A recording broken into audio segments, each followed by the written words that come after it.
ഈശ്വരൻ എസ്.ആർ. നായരുടെ ഭാഗത്താണ്. അതാണ് കൈപ്പുണ്യം. നമുക്കുണ്ട് കൈ. എന്തിന്? എനിക്ക് വാലുണ്ട്. എന്തിനാ? തൂക്കിയെടുത്ത് വെളിയിലെറിയാൻ.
ഉറക്കത്തിൽ വിളിച്ചുണർത്തി ബുദ്ധിമുട്ടിക്കേണ്ടെന്ന് കരുതി. ഞാൻ വന്നിട്ട് കുറെ സമയമായി. വരൂ, ഊണ് കഴിക്കാം. സരസ്വതിക്ക് ഞാൻ പറഞ്ഞത് വിശ്വാസമായില്ലെന്ന് തോന്നുന്നു. അതിനിപ്പോ ഞാനൊന്നും പറഞ്ഞില്ലല്ലോ. അതുകൊണ്ടല്ല, തെറ്റിദ്ധരിക്കാതിരിക്കാൻ വേണ്ടി. ഭാര്യയ്ക്ക് ഭർത്താവിനെ മനസ്സിലാക്കാൻ നിമിഷങ്ങൾ മതി. ഇത് വർഷങ്ങളോളം പരിചയമില്ലേ? അങ്ങ് ചീട്ട് കളിച്ചുകൊണ്ടിരുന്നു, വാശി കൊണ്ട് സമയം പോയതറിഞ്ഞില്ല. ഇതിൽ തെറ്റിദ്ധരിക്കാൻ എന്തിരിക്കുന്നു? സരസ്വതി, ഈ ചീട്ടുകളി എന്ന് പറയുന്നത് അത്ര കൊള്ളാത്ത ഏർപ്പാടാണെന്നൊന്നും നീ ധരിച്ചു കളയരുത്. വലിയ വലിയ മഹാന്മാര് പോലും ക്ലബ്ബുകൾ സ്ഥാപിച്ച് ചീട്ട് കളിക്കാറുണ്ട്. അവർ ചീട്ടുകൊണ്ട് കളിക്കുകയാണ്, അങ്ങ് ചൂതാടുകയാണ്. ഇതൊന്ന് നിർത്താൻ വർഷങ്ങളോളമായി ഞാൻ അങ്ങയോട് അപേക്ഷിക്കും. എന്റെയും കുഞ്ഞിന്റെയും കഷ്ടകാലം കൊണ്ടായിരിക്കും അങ്ങയ്ക്കത് ചെവിക്കൊള്ളാൻ തോന്നാത്തത്. ഞങ്ങളുടെ വിധി. ഇതിൽ ഇത്രമാത്രം വിഷമിക്കാൻ എന്തിരിക്കുന്നു സരസ്വതി? അങ്ങയ്ക്കത് പറയാം. ഭർത്താവിനുള്ള ആഹാരവുമായി പാതിരാത്രി വരയ്ക്കും കാത്തിരിക്കേണ്ടി വരുന്ന ഒരു ഭാര്യയെ പറ്റി അങ്ങയ്ക്ക് ആലോചിക്കാൻ പോലും സമയമില്ല. അങ്ങനെ പറയരുത് സരസ്വതി. ഇപ്പോൾ തന്നെ കളി മതിയാക്കാൻ മറ്റുള്ളവർ സമ്മതിക്കാതിരുന്നിട്ടും ഞാൻ എത്ര നിർബന്ധിച്ചാ പോന്നെന്നറിയാമോ? അങ്ങയ്ക്ക് ഈ നാശം പിടിച്ച കളിക്ക് പോകാതിരുന്നുകൂടെ എന്നാണ് ഞാൻ ചോദിക്കുന്നത്. ഈ കുഞ്ഞ് അങ്ങയോടൊത്തിരുന്ന് ആഹാരം കഴിക്കാൻ വേണ്ടി കരയാത്ത ദിവസങ്ങളില്ല. ചില ദിവസം അവൻ അങ്ങയെ കാണാൻ പോലും കഴിയുന്നില്ല. ഇങ്ങനെയായാൽ കുറച്ചു കാലം കഴിയുമ്പോ നിങ്ങൾ അച്ഛനും മകനും തമ്മിൽ കണ്ടാ തിരിച്ചറിയുമോ എന്ന് വരെ ഞാൻ സംശയിക്കുന്നു. മതി സരസ്വതി, നമ്മളിങ്ങനെ സംസാരിച്ചുകൊണ്ടിരുന്ന മോൻ ഉണരും. എനിക്ക് വിശക്കുന്നു, നീ വന്ന് എനിക്ക് ചോറുതാ.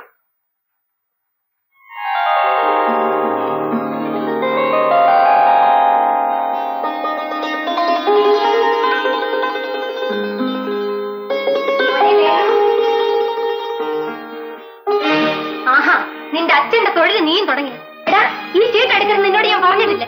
എന്താ നിന്നോട് ഞാൻ പറഞ്ഞിട്ടില്ല ഈ ചീട്ടെടുക്കരുതെന്ന്? മോനെ, എന്റെ പൊന്നു മോനെ, മോനെ അമ്മ ഒരുപാട് തല്ലി. അമ്മയുടെ സങ്കടം കൊണ്ട് തല്ലിപ്പോയതാ മോനെ. മോൻ അമ്മയോട് ക്ഷമിക്കും മോനെ.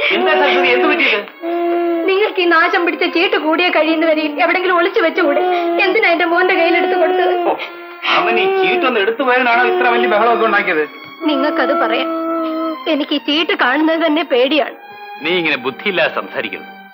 ഈ ചീട്ടുകൊണ്ട് ഞാൻ എത്രമാത്രം പണം ഉണ്ടാക്കിയിട്ടുണ്ടെന്ന് നിനക്കറിയാമോ? ഞാൻ നിങ്ങളെ വിശ്വസിക്കുന്നു, നിങ്ങൾ ചീട്ടിനെ വിശ്വസിക്കുന്നു. ഈ വിശ്വാസങ്ങളൊന്നും ഒരിക്കലും തെറ്റില്ല സരസ്വതി. ഞാൻ പോയിട്ട് വരട്ടെ.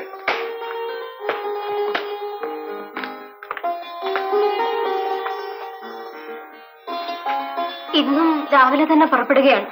ഇപ്പൊ തന്നെ താമസിച്ചുപോയി. വളരെ വാശിയുള്ള കളി നടക്കേണ്ട ദിവസമാണ്. ഇന്നത്തെ ദിവസം ഏതാണെന്ന് ഓർമ്മയുണ്ടോ? ഏതാ? അപ്പോ അതുപോലും മറന്നുമില്ലേ? ഇന്ന് ചിങ്ങമാസം 10-ാം തീയതിയാണ്.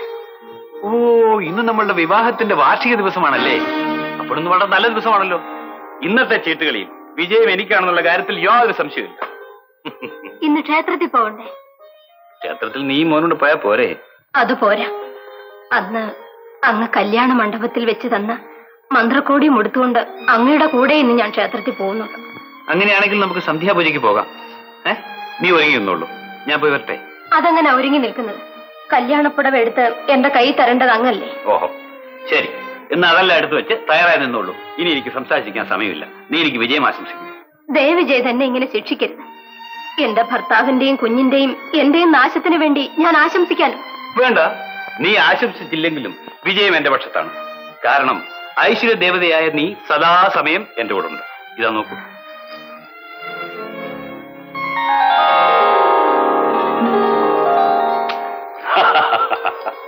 അതാ കുട്ടി സ്കൂളിൽ പോയി നേരമായില്ലേ? ചെല്ല്, അതോടെ ഇല്ല, ഞാൻ പോയിട്ട് വരാം.